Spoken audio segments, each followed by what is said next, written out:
في فيديو النهاردة هنشوف طريقة عمل البلوفر دوت. هو بلوفر اوفر سايز، وانا كنت عاملاه من البلوفر الجواكت اللي انا كنت عاملاها السنة اللي فاتت. انا كنت عاملة مجموعة جواكت السنة اللي فاتت بينك وموف وبيش وجراي، والسنة دي قررت ان انا اعمل ستايل يبقى البلوفرات الاوفر سايز مش الجواكت. فبكيت كل الجواكت ديت، وقررت ان انا اعيد استخدام الخيوط. في فيديو موجود على القناة، الفيديو اللي قبل ده على طول، عاملة فيه البلوفر بالرمادي بالبيج والبينك، وحلو جدا وطريقته موجودة. احنا بنعمل البلوفر ده بأسهل طريقة ممكنة في 4 خطوات. ده بلوفر اوفر سايز وعاملاه بالغرزة دي، الوش بتاعه الغرزة دي، والاخر بتاعه النهاية بتاعته القمر عاملاله سطور غرز بريد امامي وبريد خلفي.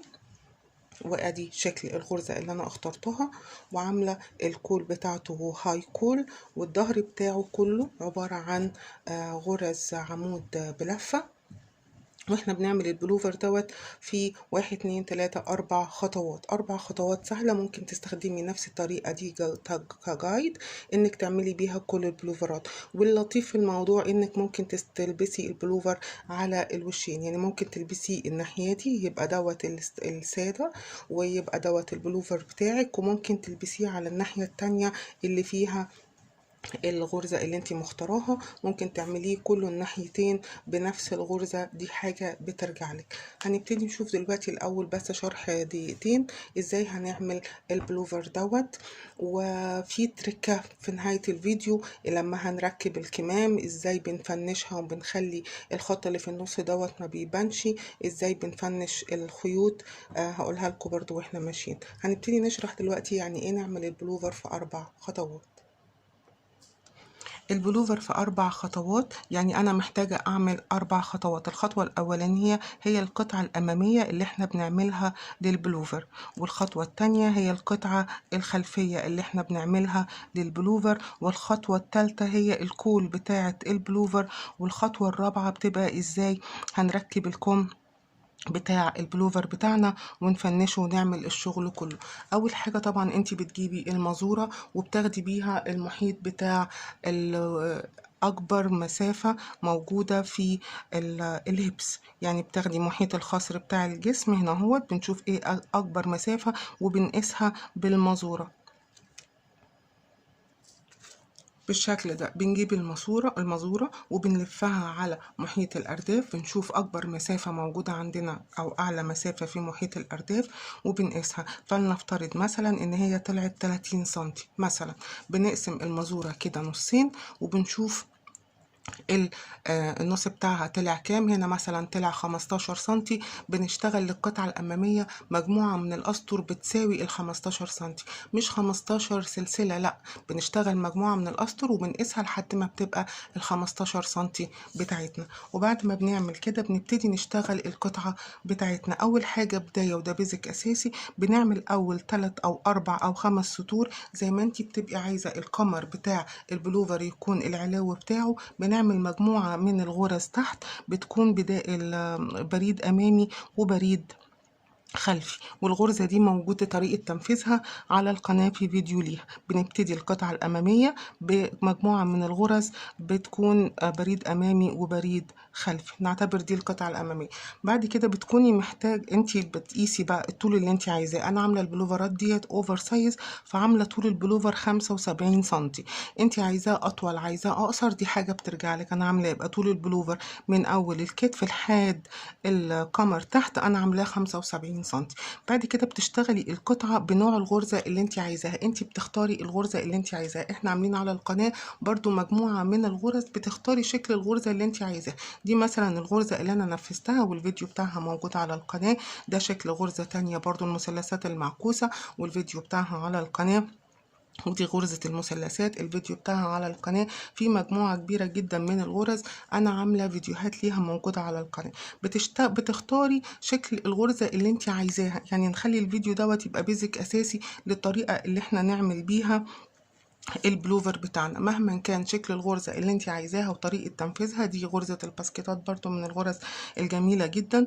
بتختاري الغرزة اللي انت عايزة تنفذيها وبتبتدي تشتغلي القطعة كلها. وكل الغرز دي برضو الفيديوهات بتاعتها موجودة على القناة. خلاص اخترنا شكل الغرزة اللي احنا عايزينها. انا مثلا اخترت شكل الغرزة دي. بعد ما ابتديتي عملتي السطر الاولاني اللي هو بيبقى بريد امامي وبريد خلفي، بتشتغلي ال75 سنتي باي غرزه تعجبك الشكل اللي انت عايزاه. وبتنهي السطر في الاخر زي ما بديتيه بمجموعه من الغرز اللي هي بريد امامي وبريد خلفي. بتنهي القطعه برضو بمجموعه من الغرز بريد امامي وبريد خلفي. وبكده بنبقى خلصنا القطعه الاولانيه. بعد كده هتشتغلي القطعه الثانيه برضو بنفس الطريقه. بتبتدي بمجموعه غرز بمجموعه ادوار بريد امامي وبريد خلفي. دي القطعه هتبقى الخلفيه. وبراحتك انت بقى عايزه تعملي نفس الغرز ديت بنفس الغرزه اللي انت ابتديتي بيها الشغل، تمام. عايزه تعمليها غرزه عمود بلفه وتشتغلي الشغل كله بغرزه عمود بلفه. ده شكل غرزه عمود بلفه. ودي برضو فيديوهاتها موجوده على القناه. مفيش مشكله. نبقى خلصنا القطعه الاماميه وخلصنا القطعه الخلفيه. بعد كده عايزين نعمل الكول بتاعه البلوفر. وديت بتبقى الخطوه الثالثه او القطعه الثالثه اللي بنعملها. بنعمل قطعه مستطيله بغرزه العمود بلفه في الحلقه الخلفيه. وبرضو غرزه العمود بلفه في الحلقه الخلفيه فيديوهات بتاعتها موجوده على القناه بشرح بسيط جدا ليها ومفصل وطريقه تطبيقها. بتشتغلي مجموعه من الغرز عشان تبقى هي دي الكول. انت عايزه الكول تبقى طويله، بتشتغلي عدد السطور اللي انت عايزاها تبقى اقصر من كده. انت بتطولي بتقصري زي ما انت عايزه. دي بتبقى حته قطعه مستطيله كده بنشتغلها بالطول. يبقى احنا كده عملنا الثلاث قطع بتاعة البلوفر. القطعة الرابعة بتبقى الكم. بعد ما بنشتغل البلوفر كله بنبتدي نشتغل الكم. طيب هنقفل البلوفر ازاي؟ بنبتدي نحط القطعتين على بعض الوش على الوش ونشتغل من على الظهر. انا كنت عاملة البلوفر دوت اوفر سايز، كنت عاملاه 100 سلسلة. قفلت البلوفر جيت من هنا اهوت خدت 30 سلسلة ومن هنا اهوت 30 سلسلة. حطيت القطعتين على بعض بالشكل ده. بتحطي القطعتين على بعض من على الظهر وبتبتدي تقفلي الجزء ده كده كله 30 سلسلة. حطينا الوش على الوش وبنبتدي من على الظهر نحط القطعتين على بعض وبنبتدي نقفل بغرزة حشو عادية جدا. بنقفل 30 سلسلة لحد ما بنوصل لحد هنا وبنسيب بعد كده 40 سلسلة مش بنشتغلهم، دول بيبقوا عشان الكول. وبنرجع نقفل الناحية التانية برضو ب30 سلسلة عشان يبقى قفلنا الكتف من هنا وسيبنا دي للكول وقفلنا الكتف من هنا. بنيجي عند الجنب برضو بنقيس المقاس الكتف اللي احنا عايزينه عشان نركب عليه الكم. طبعا انت بتجيبي المازوره وبتقيسي الكم فتحه الكم بالطريقه اللي انت عايزاها. لو عندك بلوفر بيبقى مظبوط بتقيسي طريقه مقاس الكم اللي انت عايزاه. ده اوفر سايز انا برضو سايباله حوالي 20 سنتي للكم. وبعدين بتبتدي تقفلي الجنب بتاع البلوفر كله بغرزه حشو. بتحطي القطعتين على بعض برضو وبتجمعيهم كلهم بغرز حشو. بتفضلي شغاله تقفلي الجنب كله لحد ما توصلي لحد فتحه الكتف بتسيبيها. نبقى قفلنا البلوفر من فوق وسيبنا فتحة الكتف برضو هنا اهوت 20 سنتي وبنقفل هنا اهو وبنقفل هنا اهو. هيبقى عندك البلوفر بالشكل دوت متجمع من كل الجوانب. وبعدين بالنسبة للكول بنجيب القطعة دي وبنقفلها على بعضها وبنقفلها من الجنب زي الدايرة كده وبنقفل الكول من الجنب كلها بغرز حشو. وبنيجي نحط الكول هنا اهو وبنركبها على القطعة اللي احنا سيبناها لفتحة الكم وبنبتدي نقفلها كلها بغرز حشو. بنلاقي الكول بتاعتنا اتنضفت وبنشيل طبعا الخيوط الزيادة. الفيديو اللي قبل دوت اللي فيه البلوفر البينك وهسيب لكم برضو اللينك بتاعه هيظهر دلوقتي هنا او هنا. انا شارحة فيه بالظبط خطوة بخطوة ازاي نقفل البلوفر. وكان فاضل ان احنا بس نركب الكم بتاع البلوفر. فالفيديو ده برضو بلوفر بشكل تاني او موديل تاني بس هو بنفس التكنيك بتاعه عشان نركب الكم. لان الفيديو بتاع البلوفر البينك ما كناش ركبنا فيه الكم. وبعد ما اشتغلتي بقى البلوفر خلاص وقفلتي الكول وقفلتي الجنبين هنبتدي نشوف ازاي نشتغل الكم. ده البلوفر البينك اللي كنا اشتغلناه بنفس الطريقة برضو في الفيديو اللي قبل ده. وادي الكول بتاعته، وده عملناه خطوة بخطوة مع بعض، طريقته كلها موجودة، وكنا عاملين الكول الهاي كول بتاعته كبيرة. ادي الكم بتاعه، بصوا شكله حلو ازاي، وبصوا شكله نظيف. وهقول لكم برضو في اخر الفيديو التركه اللي تخلي هنا هو الشغل مش باين طريقه الفتحات اللي بتبقى موجوده لما بنركب الكم. ادي الكم كله اللي احنا اشتغلناه، وهنبتدي نشوف طريقه تنفيذه مع بعض. نشرح بس حاجه بسيطه، الكم كله بيبقى عباره عن 40 سطر، هنشتغل 40 سطر كله عشان نعمل الكم بتاعنا. اول 5 سطور 5 سطر هنشتغلهم غرز عمود بلفة عادية جدا 5 أسطر، وبعد كده هنشتغل ال25 سطر الباقيين غرزة عمود بلفة عادي جدا 25 غرزة، غرزة عمود بلفة عادية جدا، لكن بنعمل تناقص. تناقص يعني ايه؟ يعني بنبتدي كل سطر ننقص غرزة ننقص غرزة ننقص غرزة، وده هنعمله عملي مع بعض. واخر سطر واخر جزء اللي هو بيبقى الاسويرة بتاعة البلوفر اللي هي دي، هنعمل 10 اسطر غرزة بريد امامي وبريد خلفي اللي هي غرزة البليسيه، وقفلت في الاخر بغرزة الحشو العكسية. بقى البلوفر بصوا الكم بتاعه شكله حلو خالص، طريقتها سهلة جدا، ونبتدي ننفذ مع بعض على طول. لتنفيذ الكم انا هحتاج ابرتين. الابره اللي هشتغل بيها ال 30 سطر الاولانيين كلهم انا مستعمله ابره المونيوم رقم 4، لكن لما هاجي اشتغل الاسوره هنقص نص سنتي او سنتي، يعني هشتغل بابره 3.5 او بابره 4 عشان الاسوره تضم معايا بدل ما اعمل تناقص على الكم. هبتدي اشتغل على طول، هجيب الخيط بتاعي وهجيب الابره وهجيب ادي الكم بتاعي، انا قافله خلاص من هنا اهو وقافله من هنا اهو، وهبتدي اجيب الكم بتاعي. هاجي في اول غرزه عندي هنا، دي كلها عباره عن غرز عمود بلفه مايله، فانا هدخل في اول غرزه عمود بلفه. بصوا الغرز بتبقى نايمه على جنب ازاي. هخش في اول غرزه عمود بلفه بالشكل ده بالابره بتاعتي، وهدخل الخيط فوق الابره بالشكل ده، وهسحب الخيط وهقفل عليه بسلسلة. دخلت الخيط في الغرزة المايلة وقفلت عليه بسلسلة. هخش في نفس المكان، لا هرتفع، ادي قفلت بسلسلة، هرتفع 1 2 سلسلة، يبقى دخلت في غرزة العمود بلفة اللي مايلة دي واشتغلت 2 قفلت عليه بسلسلة واشتغلت 2 سلسلة. هلف الخيط على الإبرة وهخش في نفس المكان، أنا مش معتبرة ال3 سلاسل دول عمود بلفة، وهلف الخيط على الإبرة وهسحب وهعمل عمود بلفة، وهعتبر ده أول عمود بلفة معايا. هلف الخيط على الإبرة تاني وهخش في نفس المكان وهسحب الخيط وهعمل عمود بلفة. انا كده عملت هنا اهو 2 عمود بلفه. هسيب ديت وهاجي برضو في العمود بلفه التاني المايل، هلف الخيط على الابره وهخش فيه كده وهعمل 2 عمود بلف، وشغلي كله هيبقى السطر المايل ده هشتغل في كل غرزة عمود بلفة مايلة 2 غرزة عمود بلف. انا مش بشرح الغرزة لان العمود بلفة ازاي، لان على يعني على القناة موجود طريقة شرح كل الغرز اللي ممكن نستخدمها من أول السلسلة لحد أكتر الغرز المعقدة.